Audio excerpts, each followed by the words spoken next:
والصلاة والسلام على المصطفى محمد صلى الله عليه وسلم وعلى آله وأصحابه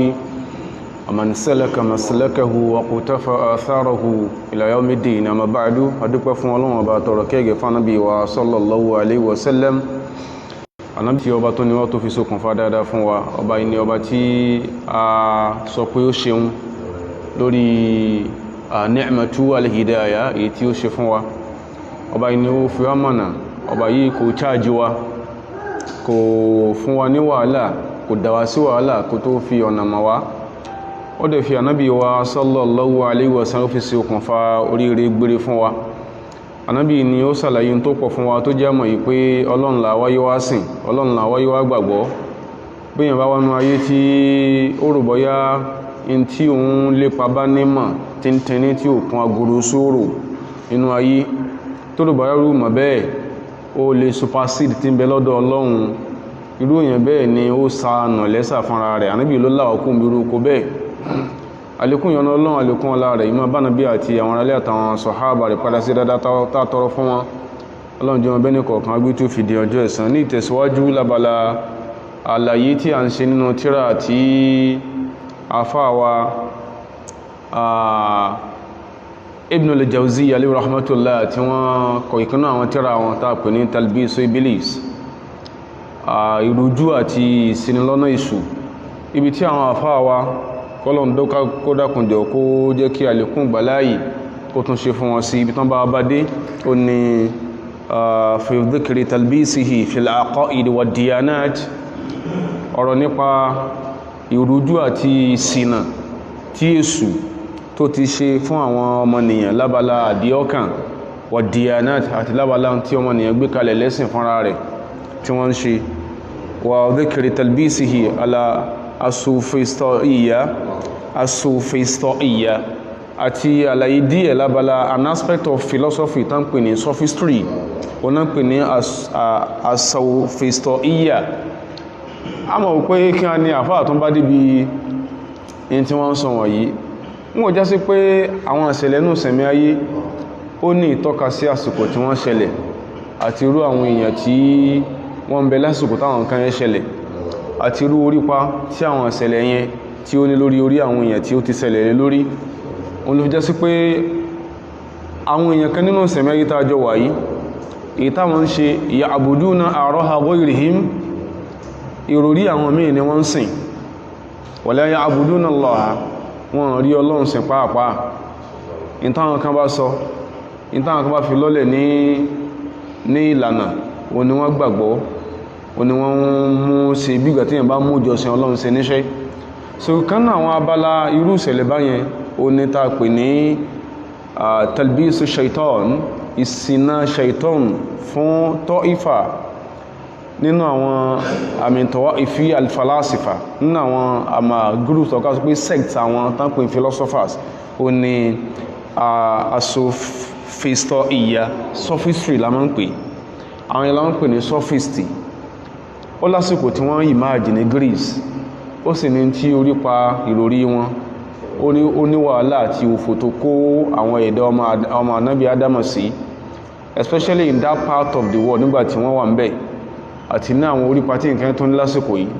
tí orípa yẹn tó sẹ́kù ń ní bá fẹ́ tanáwò kama yaraha al-Islam, gẹ́bí Islam ṣe mú sí rí, wa kama bayyanaha,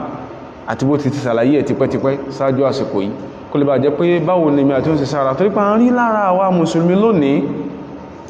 àwọn nǹkan kan tó máa tí ó tọ́ka sí àwọn òròrí àna kan táwọn kan máa ń celebrate inú wa. Ìkan bẹ̀ tá fi kó sínú tí à ń sọ lọ́rọ̀ yìí, ó ní kíyàn rò yí pé ìgbìyànjú kan òun lè ní tó lè jẹ́ kí Islam yí òun tayọ àlàyé Kùránì àti àlàyé Sunnah Nabi wa sallallahu alaihi wasallam. Àbí kíyàn rò yí pé àlàyé kan ń bẹ tó ń rò bóun lè gbọ́yé látara Qur'an tó ń fi ní ìdí hadith Ànábì sallallahu alaihi wasallam. So táwọn bá bẹ̀rẹ̀ sí gbé orísìí orí wá, pàápàá jùlọ táwọn àfáà kan celebrate ń sìn dábàlá pé wọ́n láwọn fẹ́ istiqlaliyya Qur'an, àwọn fẹ́ Qur'an dáwà lọ́tọ̀, kò yẹ kí Quran kó wà connected mọ́ hadithi kò síbi téèyàn fẹ́ gbé yàn wọ̀ àdúrà ní kọ́lọ̀ mọ́jẹ́ kí yẹn gbé ọnú ìyà Ọlọ́run àdúrà tá ṣe fúnra àwọn ìbáyìn nìyẹn so ibi túrò àwọn ìròyìn yẹn ti ń stem wá òun làwọn àfáà pè ní asophistoia sophistry àwọn ló pilẹ̀ kan gbòrò rí kalẹ̀ ní Gírísì orí ọwọ́ tí wọ́n làwọn Socrates ti gbaṣẹ́ fùgbọ́fẹ́ tí ò bá mọ̀ àbí tó rí àwọn those philosophical ideas so pé àwọn nǹkan yẹn wọ́n make sense lójú ara rẹ̀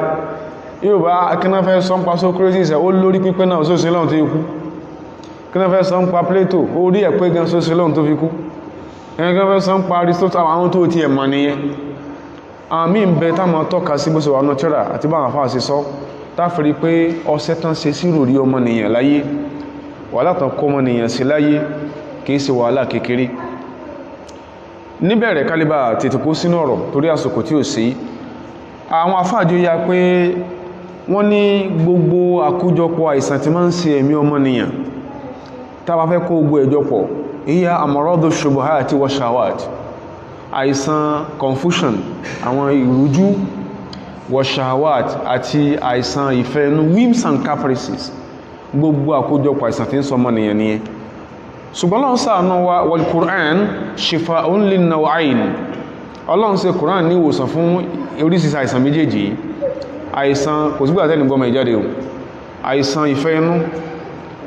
àìsàn ìrújú àti àìsàn bí í ṣe ṣeré kò sí tí yíó sọ kódà kan fi ẹ̀rí hàn yàn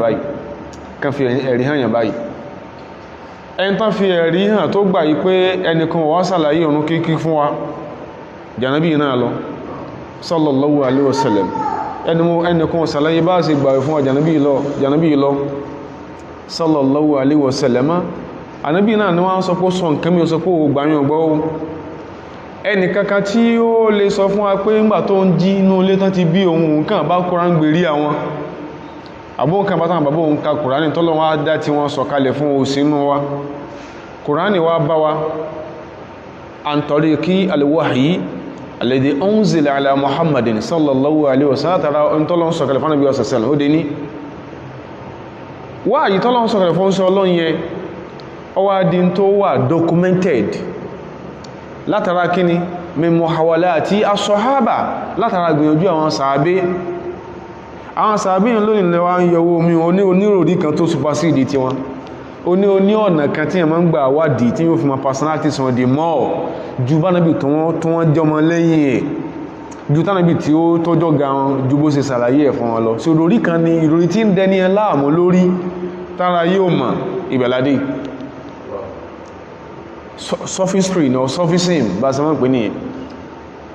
pè ní ẹ̀ so tí èyàn bá jí tó bá jíwé philosophical yóò rògbò yóò rí àwọn ideas tó make sense tó bá fojú ẹ̀sìn wó wípé èyàn ò lè gbélé rọ́dọ̀ Ọlọ́run kí èyàn má jìyà so Kùránì ti wáwòsàn sí àmọ́rọ́dí ṣubuhati wa shahawati àwọn àìsàn ìrújú àti àìsàn àfẹ́nú bí ṣe sínú Kùránì wáwòsàn sí nínú Kùránì a rí min al-bayyinati wal-barahin al-qat'iyya a rí àwọn ìtọ́ka sí àwọn ẹ̀rí jẹ́mìíṣó àtàwọn ẹ̀rí tí ó yẹ kíyàn ò sí lẹ́yìn ẹ̀mọ́ ma yubayyinu al-haqqa min al-batil in ti ń sàlàyé òdodo fún àyàtọ̀ sí irọ́ fatazul amradu shubahi al-mufsida lil-ilmi wad-din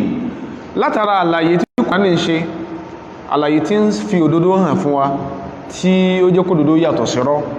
fatazul amradu shuba àwọn àìsàn tó ní ṣe pẹ̀lú ìrújú al-mufsida lil-ilmi tí ó dẹn tó nímọ̀ tí ó dá sí wàhálà irú àwọn àìsàn báyẹn yóò kú fọmọnìyàn tí ó dẹn tó nímọ̀ sí wàhálà tí ò ní lè lò mọ̀ tí ó àwọn ìrújú tó yí pé mufsida lè tasawuri kò ní jẹ́ kí ẹ lè ní the right world view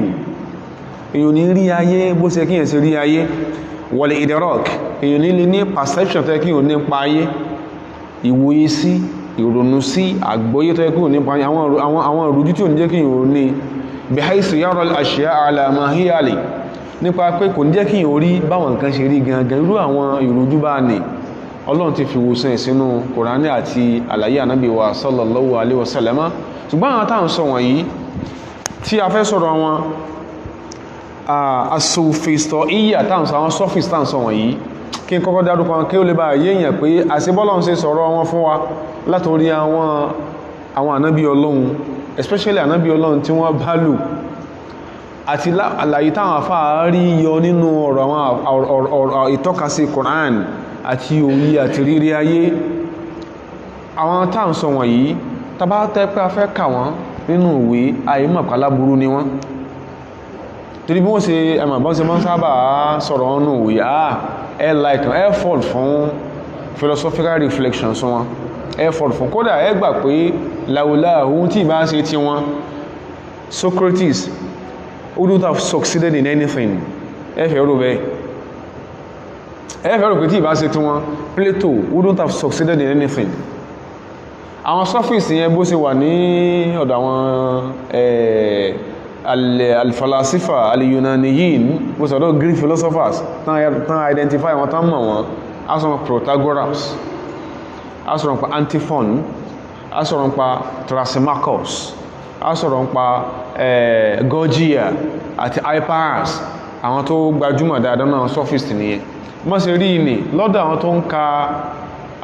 Western literature, especially in regard to philosophy, wọ́n rò bẹ́ẹ̀ àwọn eléyìí gangan ní gbóyìnmùyìnmù inú ọmọ yẹn wọ́n mọ́ rò bẹ́ẹ̀. So in tí wọ́n máa ń sábà sọ nílò rí ẹ bá máa ń kàwé dáadáa nípa wọn gangan, bí ẹni tó bá ka history of political theory by George Sabine àti embaka philosopher from Plato to present,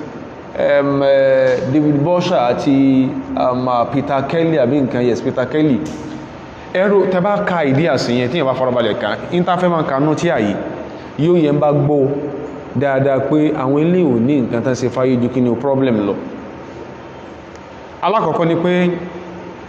àwọn afáàjú ya pé àwọn èèyàn kan bẹ qawmun yunsabuna ila rajulin,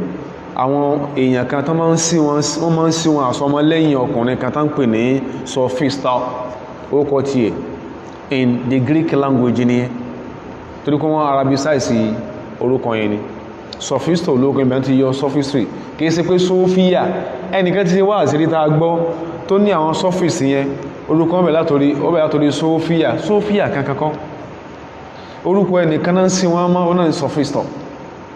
Ẹmbá study philosophy from the Western perspective tó tún wá kànú tí a yóò mọ̀ pé kìí ṣe Sophia lókọ rẹ̀. So sophist olókùn náà tó bẹ̀rẹ̀ tó ní sophistry,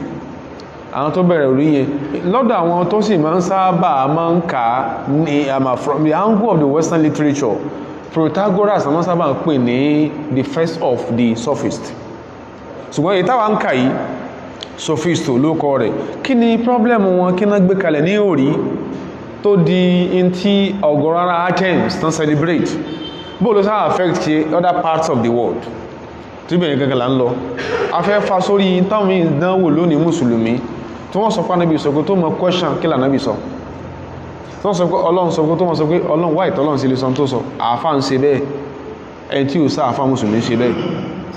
àfá ń wí bẹ́ẹ̀ pẹ̀lú kó sí pé àwọn tá ti mọ̀ al-musallamat ad-diniyya tó ti di nǹkan ẹ̀sìn, olóò ní àìdíà kan, olóò ka nǹkan kankan tó fẹ́ kò kíní oníkíní rẹ̀ ọgbà mọ́ sí ń sọ lọ, bó sí wá ń twist fàtì tó ẹ̀sìn ló ń ṣe. Àwọn tí wọ́n lórí ìròrí báyẹn àwọn èèyàn wọ̀n yìí ni àwọn èèyàn wọ̀n yìí za'amu annal ashiya'a ní táwọn ní àìdíà ni pé gbogbo nǹkan tẹ́ bá rí kẹ́ máa sọ láyé, gbogbo tẹ́ bá rí kẹ́ máa sọ láyé, ideas tẹ́ bá ní kẹ́ máa sọ̀rọ̀ pẹ̀lú láyé la haqiqata laha, nothing is real. Idea tí wọ́n ni lọ́dọ̀ àwọn oní lẹ́kí máa sọ táwọn tàbí tètè understand yẹ ẹmà tó bá lọ lọ́nà yẹn bóyá philosophy àbí ó wà deep rooted in classics yóò máa wọn tàn sọ àti tàn máa ń sọ lọ́dọ̀ tí wọ́n nothing is real. Ó ní òmú wọn ní gbogbo àtàn lò ní Greece ní òmú wọn sọ̀rọ̀ ń pọ̀ lọ wọ́n bí lè pé ẹni táwọn ò rí bó làwọn ṣe lè gba ẹni táwọn ò rí gbọ́. So lọ́dọ̀ za'amu anna al-ashya'a la haqiqata laha, pé kò sí tó rí lọ́dọ̀ tàwọn. Wa innama yustab'adu intero bóyá kò exist yẹn yajuz an yakuna ala ma nushahiduhu ó lè jásí pé bá ṣe ń wo gangan òdodo pa àwọn kìíní lọ́ọ̀kan ṣùgbọ́n àgbàkó ń bẹ ṣùgbọ́n tó yẹ pé bá ṣe ń wo gan ló ṣe rí ẹwọ bọ́rọ̀ yẹn ṣe ń takora wọn wa yajuz an yakuna ala ghairi ma nushahiduhu ó sì lè má rí bá ṣe ń wo yìí kan sọ pé black ní kìíní kíyàn sọ pé lọ́dọ̀ tóun kò lè jẹ́ black irú àwọn òròrí burúkú báyẹn tí èyẹ kíyàn gbọ́ òdodo bọ̀rọ̀ àwọn ló ń lọ́nchẹ̀ mọ́sánmọ́ sọ nìyẹn lẹ́kùn sí pé lọ́dọ̀ Protagoras tó bẹ̀rẹ̀ wọ́nranwọ̀nran yẹn in tán sọ pé lọ́dọ̀ tàwọn tó bá just lọ́dọ̀ tí yín so tí yín sí justice is relative in tó bá just lọ́dọ̀ tí yín o lè máa just lọ́dọ̀ tẹ̀yìn torí pé tẹ́bá sọ fún wa pé nǹkankan lọ́lọ́run wí wọ́n wò pé ọlọ́run sọ́lọ́run tó rí sọ́lọ́run tó mọ̀ tásọ káà bí ọlọ́run kan sọ pé wọ́n sọ káà bí ọlọ́run wo èèyàn bí tàwọn and very important is the fact that kìí ṣe pé tẹ́nìkan bá sọ yí pé àwọn Greek philosophers yẹn àsìkò tí wọ́n wá kò sánà bí ọlọ́run ní ẹ̀rọ àwọn irọ́ lè yàn pa ìrọ̀dí tí yẹn bá farabalẹ̀ fún ìtàn dáadáa Ànábì Musa alayhi salatu wassalam between 1500 and 1200 bí kan tó bí Ànábì Isa ló ti wá 1500 1000 tó rí pé around 1200 before Christ BC ó ní Exodus tí ó kọmọ Egypt kúrò ní ibi tó ti kún wọn kúrò lọ sí ibi tó ń kún wọn lọ ṣẹlẹ̀ after some years làwọn people táwọn sọ ló emerge so leftover iṣẹ́ tí Musa jẹ́ ń bẹ ńlẹ̀ bí wọn bàbá leftover iṣẹ́ tí Musa jẹ́ after Musa alayhi salatu wassalam Ànábì Ọlọ́run Dawud emerge Suleiman ọmọ ẹ̀yí emerge kásì mọ́gbàgbé àti Dawud àti Suleiman Taura ni wọ́n ṣe kí ni ò náà lò so tó fi lè mọ́ àwọn méjèèjì identify pẹ̀lú leftover Taura tí Musa fi jíṣẹ́ lẹ́yìn Dawud àti Suleiman àtúnà Ànábì Ọlọ́run mẹ́yìn àwọn náà níwé mi tí wọ́n lò lẹ́yìn kí ni ò Taura so period tá ń sọ yìí kẹ́nìkan sọ pé láàrin Egypt sí Babylon ní Iraki tó sì pé north eastern part Iraq ní Greece wà gbogbo àtà ń sọ yìí kẹ́nìkan sọ pé òkè àwọn tó dìde nígbàtà rí nǹkankan ní scripture tán lè ṣiṣẹ́ lélọ́ ẹka máa ronú ìrọ́lẹ̀yàn pa so ìtàn lè fi ronú gbọ́lọ́ngbọ́ ń bẹ bọ̀ torí pé Ọlọ́run táwọn ò rí báyìí báwọn ṣe ń wò mí àwọn ṣe lè gbàgbọ́ ẹ̀kejì pé báwo lẹ́sùn gbàpẹ́ nìkan tó náà kàn sọ̀rọ̀ tó ní pẹ́yìn tí ń sọ fún ẹ̀ẹ̀bá débẹ̀ ó wá lọ́lọ́run sọ pé kó wọn sọ bó làwọn ṣe gbà yẹn gbọ́ sẹ́yìn pé ànù nìyẹn min amọ̀rọ̀ di ashubuhat nínú àwọn àìsàn ìrújú nìyẹn problem tí wọ́n nínú lẹ́kùn sí pé ní bá pè social justice ní ọ̀dọ̀ tí wọ́n and meanwhile wọ́n wá kódà wọ́n dá Greece gan rú ni wọ́n wá dá Athens rú nígbà Athens ní problem náà ìmáàjì kó lè bá yẹn tó rọ́bọ̀ nǹkan nù wí tó fẹ́ mọ́ fi fa sínú ẹ̀sìn wa yìí wọ́n wá dá Athens rú ni àwọn kanú wa like Protagoras ó wá láti Abdera tó dí kìí ṣe Sparta àti Athens nìkan náà ìlú tó ń bẹ ní Greece wọ́n pọ̀ gan like 150 ṣùgbọ́n àwọn tó common jù dó kéèkèé náà ni wọ́n tó common jù Athens, Sparta, Abdera, Bosporus, Chalcedon àti Macedonia so àwọn yẹn wọ́n rí báyẹn so àwọn ará bí wá láti ibẹ̀ ìtàn wá ṣe ni pé nígbà tó di pé wọ́n ní Greece fẹ́ go democratic wọ́n sì ní pé tó wá ti di báyẹn yóò kú tara tajá tẹran ti wèrè ti abúgíjẹ́ làwọn náà mọ́ ní sí bó ṣe ń ṣẹlẹ̀ ń sìn anything democratic kò sẹ́ni tí ò lè invite on board wèrè ó dá sí wọ́n ló náà ní sí ọ̀nà sáà ní kí ni freedom of expression wọ́n wọ́n gòkè kí làwọn lè fi come into limelight wọ́n mú sí lè from the angle of the Western Chronicles ní o kí náà lè fi come into limelight ok táwọn bá gbé kíláàsì kalẹ̀ táwọn jí ó yí àwọn tó ṣe pé wọ́n wulẹ̀ ronú bá wọn dé èèyàn ńlá láyé tẹ́lẹ̀ ní Greece táwọn gbé kíláàsì kalẹ̀ pé a lè kọ́ yín ní political wisdom it can be taught wọ́n lè kọ́ yàn ẹ̀yin náà lè máa dá sọ̀rọ̀ wọn ò dẹ̀ ṣe for free wọ́n fẹ́ fi méèkì owó bí tí wà láti sẹ́tẹ̀ ní ẹ̀ káàbọ̀ padà sínú ojú ẹ̀sìn ta fẹ́ fi wò irú àwọn olórí báyìí kíyàn sọ pé nothing is real including Ọlọ́run tó dá wa ṣe pé ọ̀rọ̀ burúkú nìyẹn lásì ń sọ pé ìgbà tó wá sọ pé àdísì Ànábì náà orí ìlú bí wọ́n ṣe ń sọ lónìí àfà ó náà ti ń lo àwọn sọ́fìstì ìyẹn ti ń pín inú orí ibú wọn ó tí ó ti àmọ́ dùn ọjọ́ ni pé béèyàn bá ta omi tútù yóò kó plastic bottles jọ tí ó máa fi rọ́ ẹ bá fẹ́ dá sọ́rọ̀ ẹ̀sìn yìí ó yẹ kó ṣe pé inú ẹ̀sìn ló sì ń yí ìmọ̀ ẹ̀sìn ní sí kí ní olófin pílẹ̀ kárẹ́ nìkan tó sọ pé wọ́n sọ pánàbí sọ pé àwọn ibi kìíní kọ̀ọ̀dá sọ pé àdíìsì ọ̀gbàgbọ́ ò sí lé kọ́ọ̀kọ́ rẹ̀ lárúbáwá ṣe pé big problem ni ètò àdùn ọdún ni pé àwọn the unnoticing Muslims táwọn ò dá nǹkan kan mọ̀ nínú àwọn báyẹn máa ń kó bá ẹ̀sìn wọ́n wá di ẹ̀sìn tí táùtù tó náà dá sí táùtù náà ní o náà fẹ́ sọ sí o náà fẹ́ subhanallah táùtù ẹmọ̀ street boy o náà wá ń dá sọ́rọ̀ ẹ̀sìn yìí nígbàtí ìròrí tó ráìtì tó jọ́sì lọ́dọ̀ àwọn àfáà tó ti kí ní ó ti dàrú ẹnìkan ò ní lánú pàgà kó sọ pé nǹkan kan nú ẹ̀sìn táyín tá a mọ̀ pé léyìí ò lẹ́tọ̀ nú ẹ̀sìn kó sọ pé ó lẹ́tọ̀ àwọn àfáà kan ní ó kéwú rẹ̀ fún àwọn àfáà kan ní ó wù kéwú yẹn sí lẹ́nu ètò dára lójú ẹnìkan ò ní sọ pé ń tá a ti mọ̀ pé ọ̀dá nú ẹ̀sìn kọ́wájú kó sọ pé nǹkan yẹn dá kó tún máa challenge àwọn àfáà pé ẹ wá bóun sí debate tó sì jólódo àwọn àfáà kan behind the curtains náà wíru kíwì ṣùgbọ́n yẹn sí lẹ́nu ìtọ́dẹ̀ tó yàwà ní pé kẹ́ni yẹ kó bẹ́lọ́n fórí ara ẹ̀ ibi tán tí sí oko òparun ni ibi tá ti lọ ní pé wọ́n ní lọ́dọ̀ tàwọn wannama yustab'adu in táwọn yẹn lè rò bọ́yá ó jìnà ọ̀nà ẹ̀jìn yẹn yajuz an yakuna ala ma nushahiduhu ó lè wá lórí bá ń wò ó lè rí bá a ṣe ń wò ohun wọ̀yàjús àyàkúnà àlàghọ́rì máa nù ṣàhìdù ó sì lè mọ́ jẹntà ẹmà wọ́n bí lè pé nǹkan kọ̀ọ̀kan ọyẹ̀ká wọn fojú méjì wò tọ́lọ máa sọ pé ẹsẹ báyìí kí wọ́n wò pé ọyẹ̀kọ́lọ̀ lè sọ lè náà kọmọbọ́lọ̀ wá irúurú táwọn gbé kalẹ̀ ní ẹ̀ torí pé jọ wọ́n pèlẹ̀ orí yẹn kò sí nǹkan kan báyìí ní mọ́jẹ́mọ́jẹ́ ẹ̀sìn kèsì pé ò sí mọ́jẹ́mọ́jẹ́ ẹ̀sìn around Mesopotamian region àsìkò ẹ̀sìn ń bẹ torí pé níjọ́ náà lọ́hùn wọ́n mọ wo Egypt lọ́ọ̀kan báyìí kásẹ̀ yí pé kẹ́nìkan sọ fún wa pé ẹ̀yìn àwọn ògbúrò Musa ń parọ́ ni torí at a point in time Moses kúrò níbo ó kò ní wá sí Madian ó ti kúrò ńbẹ̀ ó ti ń súnmọ́ na Mesopotamia bọ̀ díẹ̀díẹ̀ fẹ́ntọ́rọ̀ ọ̀tàn bá yé ṣùgbọ́n kẹ́kẹ́ sọ pé torí kó wọn rí tọ́ka sí ẹ̀sìn ló jẹ́ wọ́n di tán wọ́n fẹ́ di tí wọ́n dì fúnra wọn kẹsí kò sí tọ́ka sí ẹ̀sìn kátà sọ pé ń sìn ẹn tó rí tọ́ka sí ẹ̀ tó ń bá ẹ̀sìn ńlá gidi tí ẹ̀ ní ó burú jù inú tí wọ́n máa ń sọ ìní pé lọ́dọ̀ tàwọn la haqiqa li aishin nothing is real bó ti jẹ́ sí pé qad radda alayhimul ulama àwọn àfáà ti fún wọn lésì àwọn àfáà tó rí wọn pé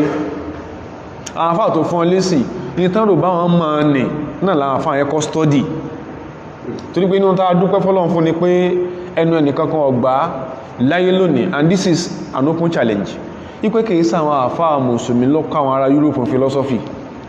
ẹnu ẹnìkankan ọgbà pé kìí sáwọn àfáà mùsùlùmí lọ́kọ́ ará Europe philosophy ẹnu ẹnìkankan ọgbà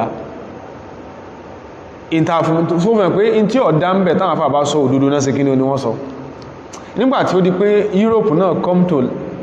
come into limelight pé àwọn náà wọ́n tapá àwọn náà fẹ́ nímọ̀ ibi tán ti kọ́kọ́ mọ̀ lákọ̀ọ́kọ́ ọ̀dọ̀ àwọn àfáà ni àwọn àfáà ló jẹ́ kí wọ́n mọ̀ pé àṣà Aristotle lákọọ́lẹ̀ àṣẹ Plato lákọọ́lẹ̀ àwọn àfáà ni tó wọ́n sọ pé àwọn kan sọ wọ́n ránú wọn bí àwọn sọ́fíìsì yìí asòfistọ̀ ìyà yìí tá ń sọ yìí àwọn àfáà ọ̀parọ́ mọ́ wọn àwọn àfáà fún wọn léṣì àwọn àfáà ní nígbàtẹ́ sọ pé nothing is free bẹ́ẹ̀ sí sọ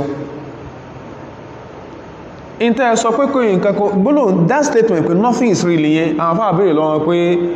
hadhihi haqiqatun amla sí bẹ́ẹ̀ sí sọ náà sórí ilẹ̀ bí orí ìlú ẹgbẹ́ ní nothing is real sí ìntẹ́ sọ yẹn náà that statement sọ náà rí ilẹ̀ bí orí ìlú jẹgbẹ́ ní jẹbẹtẹ ọba gbọ́n wọn ní ẹ lọ́wọ́ àwọn afá ní fain kultum la haqiqata laha tẹ́ bá sọ pé ìtẹ́yìn náà sọ ní real gẹ́bẹ̀ sọ pé nothing is real wajawaztum alayha albutulana tẹ́ẹ̀sì gbà pé ìtẹ́yìn náà sọ ìranù lẹ́sọ fa kayfa yajuzu an tad'u ila ma la haqiqata la nígbàtẹ́yìn náà pé ìtẹ́yìn náà sọ orí ilẹ̀ ẹsẹ́ pè kò lọ́bí tí orí ilẹ̀ ń bà náà simple logic nígbàtẹ́yìn pé any nothing is real fẹ́ pé ìtẹ́yìn náà wílẹ̀ náà sí kí ni o kò rí il tẹ́bá gbà pé ìtẹ́yìn sọ orí il wá ìtẹ́yìn pè kò lọ́bí tí orí il kò ìtẹ́yìn tán sí ò bá láàká ìmú ìtẹ́lómi ló gbogbo sẹ́mi ayé sí ni philosophy náà ni àfá ó study philosophy lódodo lọ kẹ́sìn ma kọ́mùnì bá alágalẹ̀ wọ́ná lọ kẹ́sìn ma ó wá máa dùn wá pọ̀ pé there are a number of seminaries lónìí tó sì pé tán wá ní common law kọ project wá wọ́n wá nexus between Christianity and Greek philosophy so jọra wọn ni sí ẹ̀ máa ń fi ẹbọ kún tẹ́ fẹ́ pè ní mọ́lẹ̀ ni àìmọye project ti rí kẹ́nìkan kó establish pé ànábì Ìsá Jesus Christ ó ní messages kan kó wá fi platonic argument kí support yẹ àmọ́ rẹ̀ ni pé sáwọn ará bí ṣe láàká invento sísá kẹ́yìn máa fi ọ̀rọ̀ ilégún máa fi wọn ọ̀rọ̀ ànábì kí ma fi ọ̀rọ̀ olóró ma fi wọ́n ọ̀rọ̀ nígbàtẹ́ ń fi ọ̀rọ̀ Plato ọ̀rọ̀ Aristotle ọ̀rọ̀ Thrasymachus ọ̀rọ̀ Euclid ẹ fi wọ́n ọ̀rọ̀ Jesus Christ ẹgbọ́n ṣetọ́lọ́ náà ni ẹ́ ṣetọ́lọ́ ni ẹ́ tabasi wùyẹ́ sọ pé those of us are not educated ibẹ̀ ni ẹjọ́ kò sí èyí tó máa ń dùn wájú ní pé táàfà wá ń ṣe jálajàla àfáàtà ẹ̀ṣẹ́ kọ́rọ̀ yé kó lè sàlàyé tó rújú fáwọn èèyàn tó náà bá tún wá ń pọ̀lú ọ̀bọ jẹko ní tó mọ́ dùn yànjú nìyẹn ìyẹn gan ló bí in tí discussion àtàlẹ́ yìí tó fi important kálíbà pèrè àwọn aláàkíyèsí tí ń trend láwùjọ wa lónìí láwùjọ àwọn aláàfáàdé àfáà mi ọ̀fẹ́ takò tẹ́ǹsì ó tún mọ̀ pé òun fúnra wọn ò lè lẹ́rìí yóò àmọ́ rán àwọn kan tí làákà ìwọ̀n ò pé ká máa sọ ó dẹ̀ ṣe dédé wọ́nì tí Muawiya fẹ́kan tẹ́lẹ̀ ní tàà fẹ́ sọ lè má gbàgbọ́ torí òwúlẹ̀ ká Muawiya kún sàábé and that is your problem kọ́lọ̀n jí o bọ́m̀bẹ̀ o ètò sọ tàráyé absorb lọ́wọ́ kọ́lọ̀mọ́ fi bí ọ kọ́lọ̀n kó foríjìn ọ Muawiya bin Sufyan radiyallahu ta'ala anhu ó ní inna aghra dalala ó ní inú tó burú jù ní ànù an yata'allama rajulun al-Qur'ana oníkẹ́nìkan ó ló ń kọ́ mọ̀ ń pa Kùránì fala yafqaha fihi kọ̀wà gbóyé ó kọ́kọ́ àfáà náà pẹ̀lú òdòdó sókè ní ìyẹn òye dáadáa bí ó ṣe wá yé fúnra rẹ̀ fa yu'allimuhu al-abda wal-sabiyya wal-amata ó wá ń kọ́ ọmọ kéékèèké bẹ́ẹ̀ àwọn tí wọ́n ń kọ́ lórí bí ó ṣe yíò náà fayujadiluna bihi halal ilmi àwọn lọ ń takà wọn àfá tí yíò bá wá sí rí tí bá ṣe pọ́ rẹ̀ èèyàn sórí ṣe specialization ẹni ṣẹ̀rí àni òfin sọ pé èèyàn lè máa jẹ ajá wọ́n tẹnìkan tó wá ṣe wà sí pé Ànábì wa sallallahu alaihi wasallam kódà kìí ṣe tó ṣe wà sí pé aláǹgbà wọn jẹ́ oúnkọ́ ló sọ̀rọ̀ Ànábì ló endorse aláǹgbà jíjẹ kọ bá wa láàmú bí ni àbárẹ́ bí ni Ànábì wa sallallahu alaihi wasallam ló sọ̀rọ̀ nípa aláǹgbà kìí ṣe pé torí pé àfáà kan sọ kìí ṣe torí ẹ̀ ọwá ń fẹ́ justify orí ibú tó ń preach fáwọn èèyàn kan lè máa jẹ ajá pẹ̀lú tẹ́ni ẹ́ sọ pálàǹgbà ó yàtọ̀ síra wọn Ànábì wa sallallahu alaihi wasallam ó jókòó lọ́jọ́ kan ó ń bá àwọn èèyàn sọ̀rọ̀ ó ní ó lọ kí ẹnìkan lé afwan ó lọ kí ẹnìkan lé ó lọ kí ẹn tó jẹ́ anti Khalid bin al-Walid lọ kí lé nígbàtí wọ́n ń sọ̀rọ̀ àǹtí àwọn òpin kí ló lè fi ṣe Ànábì lálejò sallallahu alaihi wasallam faqaddamat ila rasulillahi sallallahu alaihi wasallam lahma dabbain ẹran bí i àwọn kìíní kan lórí àmàlà tàntàn mo kàn fi sàpẹrẹ ní o ẹran pé kí ló lè fi ṣe lálejò ó lọ gbé lahma dabbain aláǹgbá ní jẹ́ dógbù ó fi sànúbì lálejò ó ń ṣe ọlọ́run tó fi ṣe lálejò ní ẹwọ nígbà tó ń ṣe ọlọ́run sallallahu alaihi wasallam tí ó wá gbé kíní ìkalẹ̀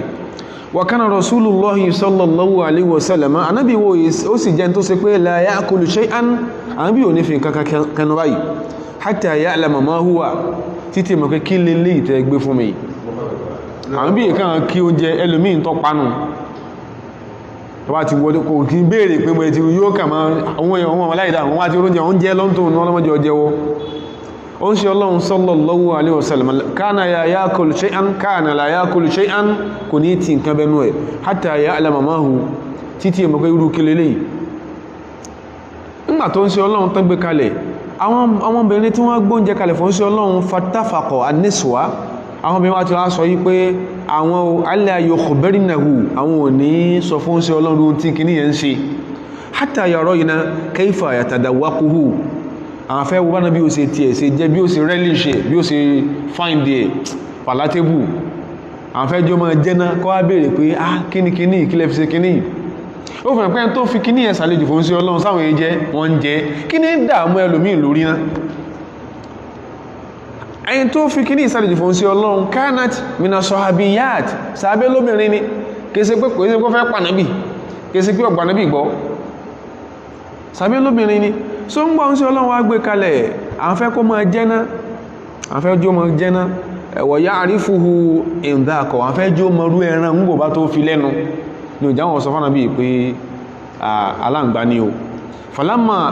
ànágbò súnmọ́ kí ànábì ó ti bẹnu àbí wá bèèrè pé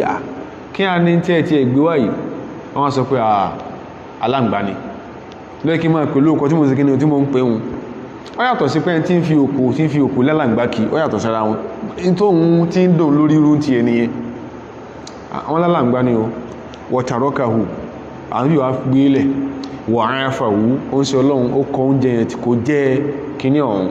nígbà táwọn bí ò wá jẹ́ Khalid wá ní ọwá bí ó ń ṣe ọlọ́run pé ó ń ṣe ọlọ́run ìtàn gbélẹ̀ tó ọjẹ́ yìí àhàrọ̀ mọ́núhúwà ṣé èèwọ̀ ni ní òjì ọjẹ́ ṣé èèwọ̀ ni ní òjì ọjẹ́ Ànábì wá ní sallallahu alaihi wasallam ó ní láà kìí ṣe èèwọ̀ another approval from the Prophet sallam àwọn tó gbé wá bá tán fi ṣàlejò tẹ́ ipá wọn èyí jẹ́ wọn ò ní gbé wá ó dé ní ẹ̀kejì ní pé ó ń ṣe ọlọ́run òjò àmì kó ń ṣe ọlọ́run ṣé ó ní kìí ṣe èèwọ̀ walakinnahu ṣùgbọ́n ní irú tẹ́ gbé wọ́n yẹn ta'amun laysa fi qawmi oúnjẹ kan ní ó tún sọ pé ta'amun oúnjẹ kan laysa fi qawmi àwọn èyí jẹ́ lọ́dọ̀ ti wá ní sallallahu alaihi wasallam àwọn èyí jẹ́ lọ́dọ̀ ti wá fa ajiduni àáfù yẹn ni mo ṣe rí pé mi náà mi ò fi gbogbo ara fánsì ẹ̀ láàbí fi sí ní ẹ̀ nígbàtí Khalid tó gbọ́ ìdáhùn báyìí létí ó ń ṣe ọlọ́run Khalid ní fàjítàrọ́rù tùwú ìláyà mọ́kàn wo oúnjẹ marántèmi ni fún àkáltù mo ṣe ń jẹ́ ń tèmi nù Khalid minul Walid mo ṣe ń jẹ́ nìyẹn wa Rasulullahi sallallahu alaihi wasallam yanzuru mo ṣe ń jẹ́ àmì ìwò mi só lè máa jẹ́ nǹkan èwò káàbí ní ọmọ wọ́nran so tí ó bá yí ọ sọ pé kò yí tó mọ̀mọ́ dá sí so this is an example inú hadithu eléyìí inú hadithu mi Ànábì wa sallallahu alaihi wasallam wọ́n bí léèrè yìí pé kí ló rí sí adub aláǹgbá ó ń ṣe ọlọ́run sọ pé ó ní ẹ máa jẹ fàkúlù ẹ máa jẹ fa innahu halalun tó yípo nǹkan ẹ̀tọ́ ni fàkúlù ẹ máa jẹ fa innahu halalun so in tí kò ibi àbárẹ́ ń bí ni ní pé àwa ṣe bẹ̀ àbá rúkà àwa kó àbárẹ́ ni a nínú àwọn àmà means tá máa fi ń àmà prosecute traditional medicine gbà míì traditional therapy láti boost the memory capacity oníkíní ẹwà bí wọ́n ṣe wá ṣe kìí sọ̀rọ̀ wà sí ilé torí wọn ní lòlòkù kìí sọ̀rọ̀ wà sí but torí pé a máa ṣe nǹkan yẹn bí kò túmọ̀ sí pé wọ̀ ni inú tèmi àti ìmọ̀ jẹta abárẹ́ ń bí ajẹran àgbò ajẹran ewúrẹ́ ajẹran ògbó ajẹran àgùntàn abẹ́sìn jíjẹ sábárẹ́ ṣé ìwọ̀dẹ́ ni kò ṣe ìwọ̀ àfá oníjọ́ tèmi àti ti ta ti dáyé ẹ̀yin tẹ́ bí ọlọ́wọ̀n kalẹ̀ yìí ló ṣe wà sí pé yẹn lè jajárí láyé tó tún sọ openly nílẹ̀ Yorùbá yìí tẹ́ gbọ́ rí ẹmọ̀ká àwọn miscreants wọ́n ti wọnú assembly wa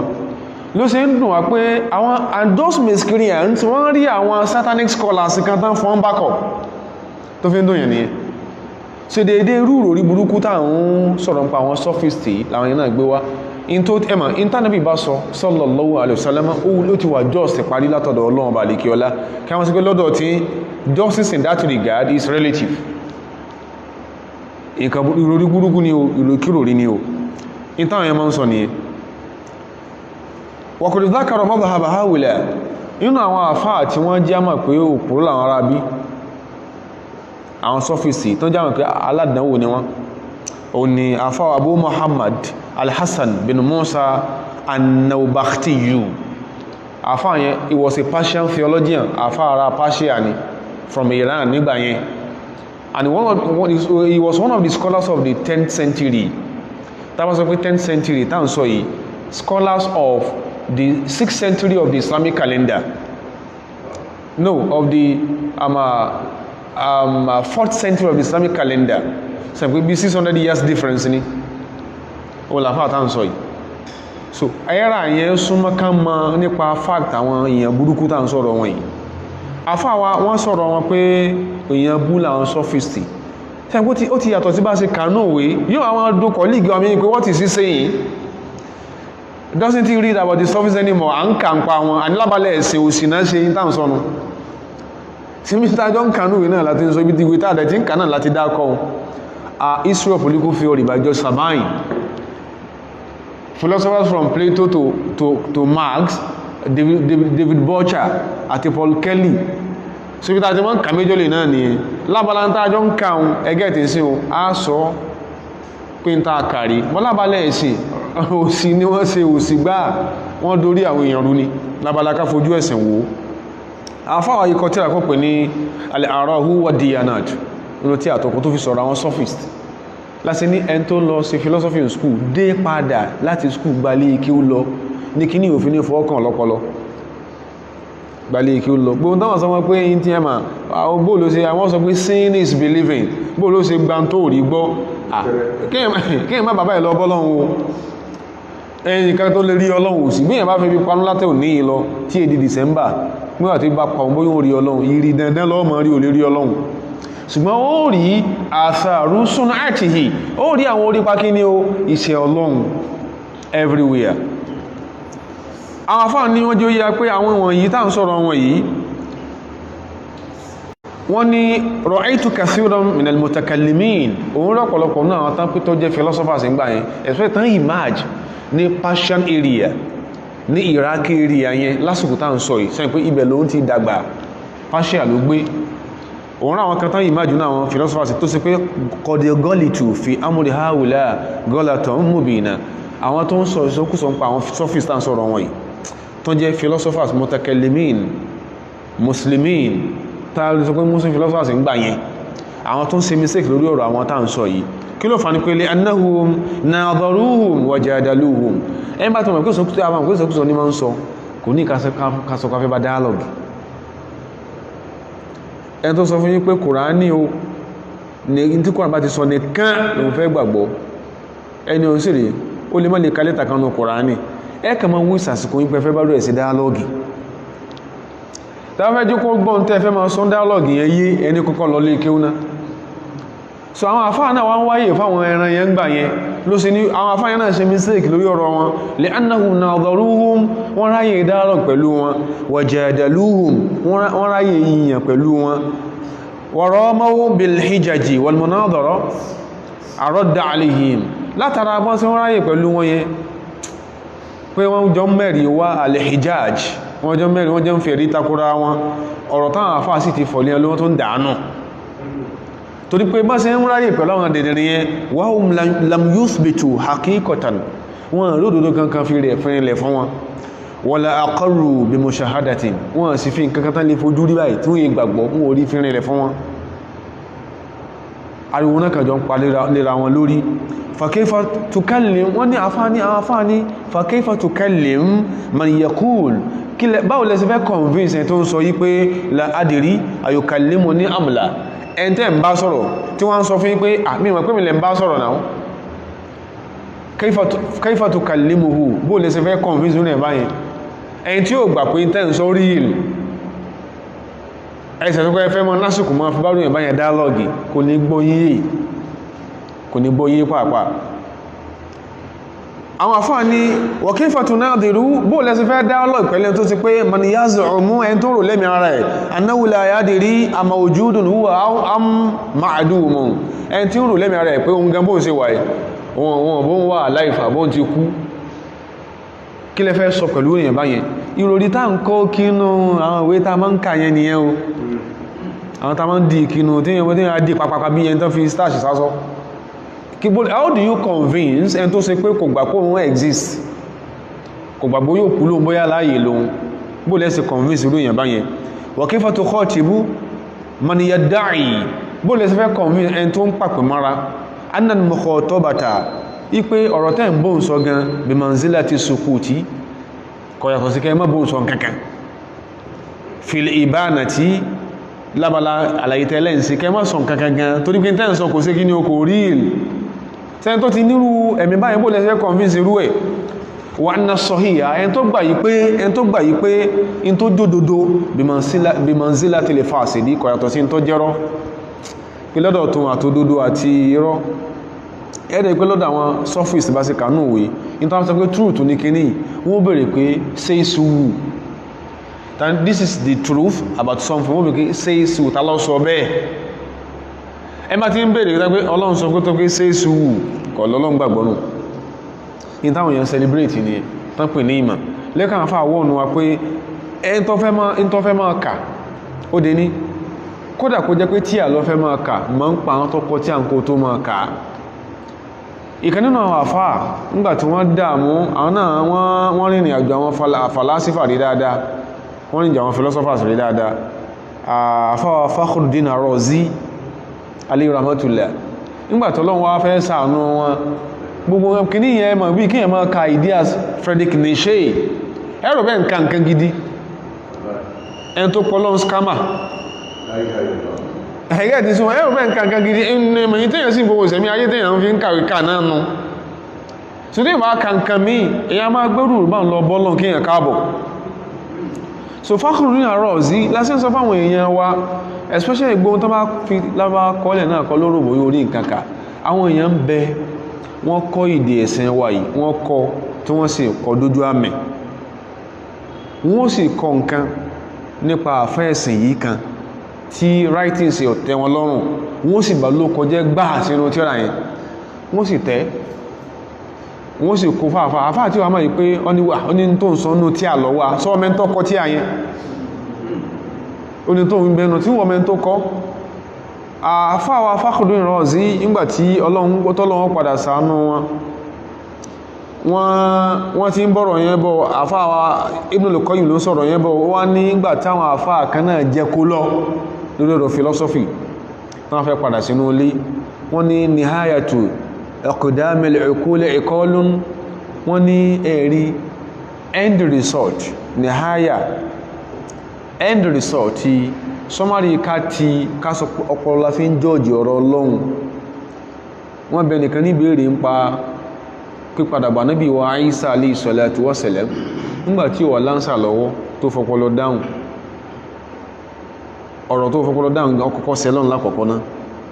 ó wá fọpọlọ dáhùn tán lẹ́yìn tó fọpọlọ dáhùn ní ìṣù wá kún fún ọ ìjọ tó fọpọlọ dáhùn tó jẹ́ pé ìjọ tó fọpọlọ dáhùn irọ́ lọ pa ìṣù wá kún fún ọ wá gbà pé Ìsá wá padà máa ìmá lo ọpọlọ máa tí ọpọlọ bọ́bí tọ́lọ̀ ti parí ọ̀rọ̀ ní àyàtù iqdamil uqul iqalun ìmá fẹ́ fi ọpọlọ gbé ọ̀rọ̀ Ọlọ́run iqalun èyàn ń so ọpọlọ èyàn mọ́lẹ̀ ni èyàn lo ọpọlọ èyàn dàmú ọpọlọ ni wa aktharu sa'yil alamina dalalun gbogbo ọ̀pọ̀lọpọ̀ ìgbìyànjú wa lábala ń tọ́lọ̀ ti yanjú bọ̀ táà ń fi ọpọlọ dá àfáà ní dalalun àánú ní àfáwọn sọ máa ṣe wàhálà lórí ànà wa arwahuna fi washatin min jusumina ó ní ara àwọn ẹ̀mí àwọn ó sì wọ wàhálà kò kó nú ara wọn àwọn sì dẹ̀mí àwọn sí wàhálà wà sí lòdó ní àná aláwọ̀ àbálú gbogbo tó jẹ́ sọmárì wàhálà táwọn ṣe nú ayé ni pé àwọn fìnira sí ara àwọn wà bálù àwọn sì fi òfò síra àwọn lórí pé àwọn fẹ́ máa lo ọpọlọ níbi tọ́lọ̀ ti parí ọ̀rọ̀ wọ̀lámúnásítà fídmí bá fìnà túlà ọmọrìnà báwọn ṣe á ti wàhálà tó yányán àwọn òrán àǹfààní kan sí inú wádìí ọ̀rọ̀ táwọn wá kí síwà ju pé a ń jà máa ná fi ìkílà wà kọlún ní táwọn kan kó kí pé eléyìí sọ pé eléyìí wípé nígbà táwọn fọ̀rọ̀ ọlọ́nlẹ̀ afáfákùnrin rọ́ sí sọ wípé laqad ta'ammaltu turuqal kalamiyyata wal manahija al falsafiyya ó ní mo farabalẹ̀ ta'ammaltu kéèsẹ́ pé òye mọ́ ka ó yé mi aturuqo al kalamiyya methodologies àwọn philosophers òun ká wal manahija àti styles wọn òun ká gbogbo ẹ̀ fama ra'aytuha tashfi alila òun orí ní tó ń ṣàǹfààní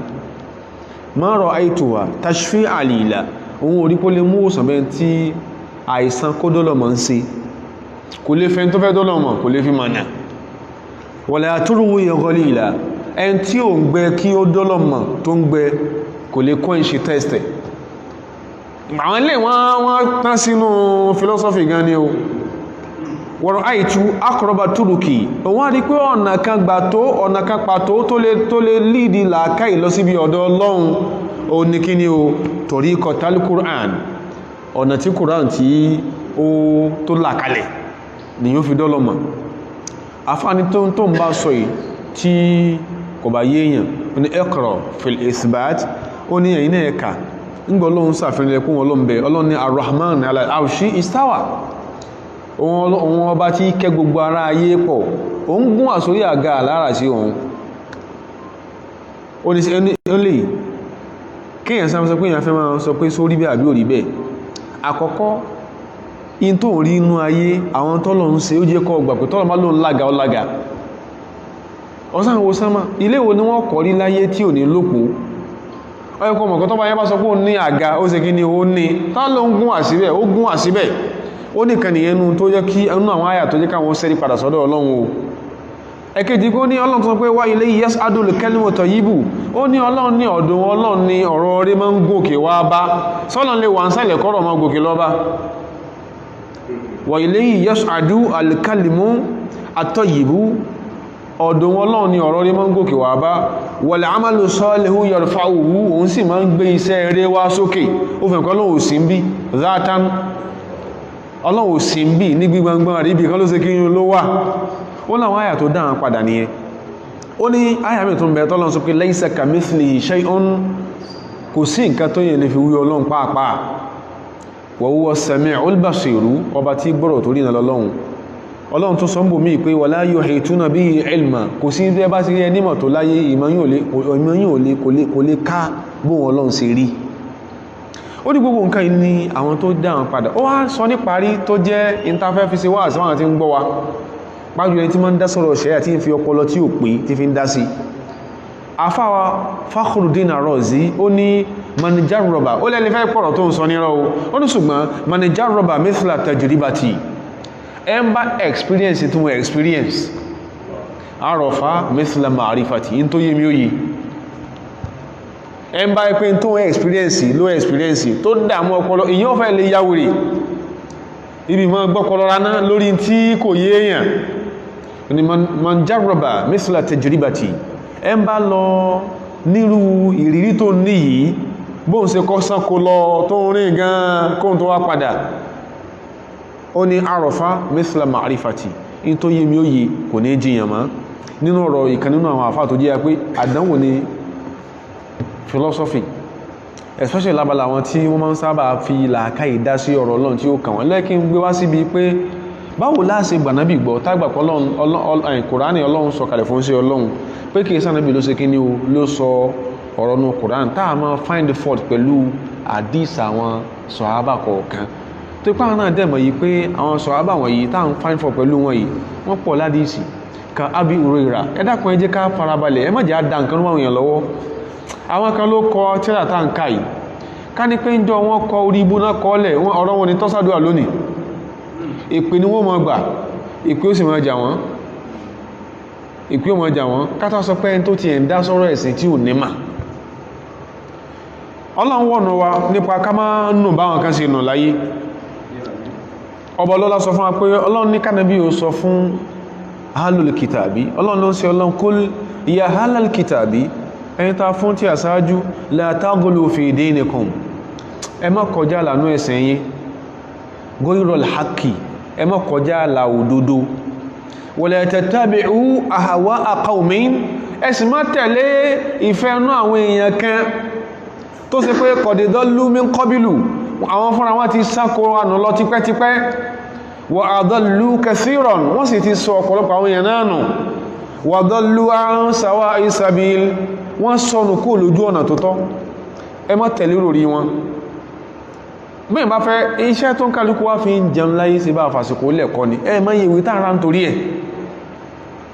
ẹni tó fẹ́ jẹ́ dietitian nù wa ẹ má yẹ tó ń rà lórí dietary formula ẹ má yẹ tó ń rà tó bá ti á dọ̀rọ̀ ẹ̀sìn yìí àti ẹran àti músù àti ewúrẹ́ yóò sì máa dá sí nítorí pé nínú profession ẹ̀ ó ìfẹ́ kí èèyàn dá sí ó sì máa dá sọ́rọ̀ Ọlọ́run ìwọ kan lọ sọ pé Kùránì ó ní àwọn tafasir ó láwọn àfáà tó tún yẹn wò tú dáadáa ẹni tí ò lè kọ́kọ́ rẹ̀ lárúbáwá èpè ń jà ọ́ èpè ńlá ni ó fẹ́ máa ti rori tí ò tó nǹkan ẹ̀kọ́ tí ò tó nǹkan òye tí ò tó nǹkan ó fẹ́ máa ti bọnú ẹ̀sìn wa àkóbá ló fẹ́ ṣe fúnra rẹ̀ o àkóbá ló fẹ́ ṣe fúnra àkóbá ńlá ló fẹ́ ṣe fúnra o wọ́n máa ń jẹ aláǹgbà àwa lè jẹ ń bí èmi tí mò ń sọ wọn jẹ ó sì ń bẹ́ẹ̀ náà àwọn èèyàn sẹ̀mí ayé tó yẹ pé aláǹgbà is like one of their staple foods ní tó wá sọ di jíjẹ ní kíní o Ànábì wá sọ kíní o ó sọ bẹ́ẹ̀ sallallahu alaihi wasallam àwọn làwọn yìí jẹ́ torí pàwọ̀ kìí ṣe nǹkan torí pàwọ̀ yìí ṣe nǹkan kò sọ nǹkan ẹni kíní o kò sọ déèwọ̀ wọ́n yìí sí ìjájá ìyẹn láàfi parí ẹ̀ ìròrí kíròrí tó fẹ́ máa lò yẹn lákọ́kọ́ dìbọ́ǹkẹ́ wọ́n yìí jẹ ajá àwọn afáà sàlàyé fún wa pé Quran categorize àwọn tá lè máa jẹ sí méjì àwọn kan sọ mẹ́ tó sì pé Ọlọ́run sọ fún apá lè jẹ́ Ànábì sàlàyé ẹ̀ fún wa tó lọ́n sọ pé ẹ̀tọ́ lélẹ̀ àwọn kan tó pé èèwọ̀ ní ká jẹ wọ́n kò rẹ̀ sí tí a fi kíwù fẹ́ tọ́rọ̀ ẹ̀sìn bá yé tọ́ka tó ní bá ń bẹ̀ in tó ń dùn mí àwọn tán pè láàfà wọ́n ń gọ sẹ́yìn kankan sẹ́yìn kó kọ yín lẹ́yìn tí ń sọ pé wọ́n lè máa jajá ń bà jẹ́ ni especially ẹ̀yin tí ayé mọ̀ láàfà rẹ̀ ó kọ yín ní bà jẹ́ ẹnìkan ọba Islam jẹ́ ó ń bó kọ yín jẹ́ oúnjẹ yí abẹ́ ṣe rí fíìmọ̀ kọbírin kún ní kọ́kọ́ yín pẹ́yìn náà ò dá sọ́lọ́run ẹ̀ ń bẹ̀sìn Ọlọ́run jẹ́ ni èèyàn bú ni you don't care whose ox is God lórí dáǹsọ̀ yìí èèyàn bú ni yín èèyàn bú gbà ní asókùn sẹ́ẹ̀sì ní yín ohun kan náà ni ó pàréèdì yín tí a pẹ́bí tí lè òtẹ́ yẹn náà ní pàréèdì ẹ̀yin ló identify pẹ̀lú láàfà ó dẹ̀ ń sọ ó tún sọ ìfítẹ́ tó tún fi rinlẹ̀ ó lè jájá bí ẹni tí jò sán wa mimma haramahu al-islamu nínú tí Islam ṣe léèwọ̀ fún wa ó ní àṣìbá tọ́rọ bá ti ẹ̀ tí bẹ́yàn bá ti ẹ̀ lọ léèwé gan tẹ́gbé léèwé lọ́lọ́ tí ìwé bá yé ọyọ kọ́ mà pé ẹranko tó bá ti ní canine àbí kílẹ̀ mẹ́gbẹ̀ canine ẹranko yẹn yóò pẹ́ ẹgbẹ́ ẹ̀jẹ̀ ọkàn lẹ́nu irú ò ní ṣe jẹ fẹ́yìn àbí kí náà pé canine eyín ọ̀gàn náàbùn tẹ́ranko máa fi ń parẹ́ mùsù ní mùsù tó lè tààrẹ lè kàn á lè ṣe mùsù dáadáa táwọn afárá yìí bọ́lábàlá jíjà lè jẹ́ lásìmọ́sọ má tọ́ mùsù nú àpò tọ́wà fí tọ́kàn fi nà gànà ọwá jẹ́ tẹ́yìn ọmọ nǹkan kí nǹkan ni nǹkan burúkú ni o inú tẹ́ Islam ṣe léwọ̀ pá àgbọ́dọ̀ jẹ́ àṣìbá àwọn carnivorous animals ẹranko abìjà minali bahahimi yálà ó jẹ́ ẹranko ní o wà tọ́ ìrí àbójẹ́nù àwọn ẹyẹ tó bá ti lè já sí pé tó bá ti lè ní mekhlab tó ti ní claws èyí kaná burúkú yẹn tó bá ti bọ́ yẹn báyìí tó sì lè ní bíìkì tó dẹ́gbé yóò máa sáàyàn báyìí bígbà tí kìnnìún bá ń ya ẹran. Àwọn orí àṣá, kò sí àṣá around bí, kò sí ox around. Tẹ bá rí àṣá, tẹ́ bá sá ó lè gbé yín lódidi. Àṣá tí ó gbé àgbọ̀nrín rìhíndì àrádà tí ó sì gbé lódidi, yóò sì sápa. Yálà ó jẹ́ ẹranko ní àbọ̀ jẹ́ ẹyẹ. Al-Imam Muslim kọ́lọ̀ máa yọ́nú sí wọn, wọ́n gba àríwáyà látọ̀dọ̀ Abdullah ibn Abbas, wọ́n ní Ànábì wa sallallahu alaihi wasallam naha an kulli dhi nabin min as-sibaa. Kí ló tó mẹ́kà nàbí ọ̀sọ́? Ajá ní K9, ajá ó ní K9, kò ní K9 náà fi ń dẹdẹ. Ó nígbà Ọlọ́run sọ pé alẹ́kọ́ wọn lẹ́kọ̀ọ́, wọ́n lè pẹ̀nà fún ọ́ tó wọ́n ká máa jẹ wọ́n. Ajá ní K9. Ànábì ní sallallahu alaihi wasallam naha an kulli dhi nabin min as-sibaa. Ó léèwọ̀ ní ká jẹ tó bá ti ní eyín ọ̀gàn nínú àwọn ẹranko abìjà, èèwọ̀ ní ká jẹ. Wa kulli dhi mikhlabin min at-tayri, ní tó bá ti ní èékánná tá fi jà lẹ́yẹ, èèwọ̀ ní ká jẹ. Nínú àwọn táwọn afáàkà wàsíbà jamu sab'in, gbọ́lọ̀ síbáwù plural form sab'u ni. Wal muftaris min al-hayawan, every predator or kaso every predating animal, ẹranko tó bá ti máa ń ṣọ́ ẹgbẹ́ rẹ̀. Tẹ́ bá rí bí tí kìnìún, àgbọ̀nrín, àmọ̀tẹ́kùn tó bá ti ń dẹdẹ ọ̀ní tí mi àti yóò rí tá sá lọ, yóò sì máa dẹdẹ báyìí, yóò máa sọ, yóò sì kí lọ́rùn mú, yóò sì dé yín ẹ kéènà, yóò sì dádé lógógógó. Kò sẹ́ran tí kìnìún ó jẹ láyé ibi tí ó ti bẹ̀ bí àtọ́wà dú lọ́rùn ni, yóò dé yín dé ń bí tí kìíní yóò fi kú tán yányán kó tó fi máa jẹ́. Wal muftaris min al-hayawan, ẹranko tó bá ti ń pẹ ẹgbẹ́ ẹ̀jẹ́ tó mẹ́kẹ ẹgbẹ́ as prey, wọn náà ń pè ní sab'u. Wal murad bi dhinab, in tán gbàdọ̀ pẹ̀lú tó bá ní eyín ọ̀gàn tó ní K9, ma ya'du, ẹranko tó ṣe pé ma ya'du binabihi ala nnasi, ẹranko tó ṣe pé ó lè fi eyín ọ̀gàn yẹn ó lè fi ṣèyàn léṣe. Wa amwali, ó lè fi bá dúkìá àwọn èèyàn jẹ́. Tẹ́bá ẹ ti rí polar bear, eyín burúkú ni, èékánná burúkú ni, tó bá bá yín létí gbogbo ẹ̀kẹ́ yín yọ̀yà ni, tó bá dé yín mọ́gi. Báyá torí pé àwọn èèyàn báyá bẹ́ẹ̀ ni ò mọ̀ ń pa the animal world ni òjò mọ̀ pé Ànábì ti sọ tó parí lórí àwọn ọ̀rọ̀ yẹn sallallahu alaihi wasallam. Tí polar bear bá gbá yín létí, ẹkọlà nìyẹn o.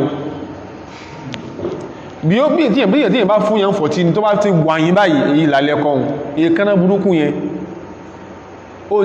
lè fẹ́ kánà ba property jẹ́. Tó bá gbọ́wọ́lé mọ́tò yóò yà bọ́dì ẹni kátọ̀ pé eyín tó bá gbé eyín mọ́gí, so tó bá lè fi eyín tí yóò bá jẹ́ eyín ọ̀gàn kò ní ba nǹkan jẹ́. Tó fi ba property jẹ́, wọ́n ń kà wọ́n ní mithlu dhibi, bí ìkòkò ó sì máa fa ẹran tí ń bẹ láyé, yóò sì máa fi yín bù jẹ tẹ́ni ó fi kú, yóò jẹ ní títí tí ó fi kú. Bí kòkò, wal asad, kìnìún, wal kalbi, àfá alájá àtajá, wal kalbi, ó rí bí tájá ti gbọ́mọ kékeré tó sì ìyá jẹ orírí. Wal kalbi, ajá, wal fahd, ọmọ kìnìún, wan namru, àmọ̀tẹ́kùn, wàlìhírù àti mùsù ẹ̀tìrí. Tó gbogbo wọn ni wọ́n á sọ pé they belong to kí ni o cat family, àfá tí ó bá yí ọ bèèrè cat family gbogbo wọn ni ẹbá kan náà ṣe jọ rí, wọ́n jọ ní K9 ni. In tó wá lè jù táwọn àfá sọ ń pa ẹni pé torí pé ẹranko tó bá ti jẹ́ ẹranko abìjà tí pẹgbẹ́ ẹ̀jẹ́, tẹ́ bá lọ study wọn dáadáa, tí ẹ bá wo animal documentaries dáadáa, àwọn ẹranko yẹn tí ìbá ṣe pé ìbọn ọdẹ bá pa kìnìún máa ń kú túrù síṣọ́ ni, wọ́n kàn lè dúó ó sì wólulẹ̀ bí gbogbo ọ̀pọ̀lọpọ̀ ẹranko abìjà sí wọ́n ṣe nìyẹn. Ẹ̀kejì ni pé in tí ń bẹ lára wọn ní ń pa wọ́n, ẹ ń bá ń jẹ wọ́n, in tí ń ṣe wọ́n ní ṣe kí ni ò ní ó ṣe é. Gbogbo àwọn afá ọkọ̀ tí a lẹ̀ lórí ajá kéèkéè sáwọn afá Saudi Arabia tó fẹ́ takò, ìròrí kíròrí ní kó mọ́rùn bóyá in tí ò yí ọfẹ́ àbí ìròrí bú kan nínú tó lọ kọ́nskú ọfẹ́ gbé wọnú ẹ̀sìn tó sì kẹ́kọ̀ọ́ ẹ̀sìn, èyàn sàwọn èèyàn nú pẹ̀lú ògo Ọlọ́run fáwọn bá àwọn ètò kù lọ. So ó ní ó ti gbọ́hun òdodo ni pé àyà Kùránì tó ní a máa jajá olóòrí inú Kùránì ókè Ànábì sọ pé ká má jẹ, ó wá ka àwọn ẹbí ajá, ó wá fi àìní jẹ àwọn ẹbí ajá ó fi ṣe ká jẹ ajá ní kíni ó fi ṣe léèwọ̀, tí lọ́díkì ọba tó wá yí ọba ẹ̀kọ́ padà skú. Ẹ̀yin aráàlú tán ni máa jajá o, ajá lárùn kan tí máa ń sin ajá ń sin lickworm, bẹ́lẹ̀dẹ̀ sí máa ń sin ringworm. Ìwádìí dẹ̀jọ yíya medical science yóò yá pé lickworm ni ó pàjá, tó bá ti ń jẹ tí àrùn tí ó pàjá ní ọpa ọ, tó bá kó wàhálà lára wọn ni ọmọ jajá mọ̀ pé jọ́ tó bá fẹ́ kú ó gbẹ́ tó sọ bẹ́ẹ̀ sí pé ní onísàdúwà fún ní tí ó bá ti yíyàn kí èyàn má dá sínú ẹ̀sìn wa. Ẹ̀yin àfáà wa àwọn tí ń bẹ̀sìn jẹ́ tẹ́ ń gọ sẹ́yìn wọn yìí Ọlọ́run bí yín o, Ọlọ́run bí yín o, ẹ mọ̀ pé institution yín náà ń bàjẹ́. Ẹnìkan sọ fún bàbá yín ọ̀sọ́rí, bàbá àwọn náà àfáà lẹ́ yóò ẹlọ́sọ pé yẹn lè jajárí yóò náà bàbá yín ẹ̀dákọ̀ ẹ̀ iná bàbá yín ọ̀sọ́rí ẹgọ sẹ́yìn kankan lẹ́yìn alábòsí, ó sì ń faṣọ àpọ́lẹ̀ àwọn bàbá yín ya ẹ̀wà rí ìyànrán. Ẹ̀yin àfáà wa Ọlọ́run tó yín ṣe o. Wọ́n ní Bani Tamim àlàfáà ní haúsá fi hákùnmú, ẹ̀yin ará lè Tamimu ẹn tó rí rò pé nú ẹbí yín ẹmú so, torí pé iná sàfihà ẹn tó rí rò pé ìdá alámù yúnà ha tẹ́ẹ̀bá dá lọ́wọ́ kọ́ màmúrún yóò bà nǹkan jẹ́, yóò bà nǹkan jẹ́. Ẹlòmíì góòlù gbọ́ wọ́n ti la máa jajá a máa jajá ní ti ń jẹ́ ló tẹ̀ tàrí èkú tí ọ̀gbọ́ Yorùbá wọ́n la máa jajá ní ti ń jẹ́ lọ. Kọ́lọ́n kó dákó kó jọ kọ́mọ̀jẹ̀ ká burú yóò pọ̀ báyìí mọ́, kó bá sẹ́wà burú sí sọ fẹ́ tí ń sọ, kó sẹ́wà burú sí fẹ́ tí ń ṣe mọ́fẹ̀mí àti kúrú wọn láyé. Ọlọ́run subhana rabbika rabbil izzati amma yasifun wa salamun ala al-mursalin walhamdulillahi rabbil alamin.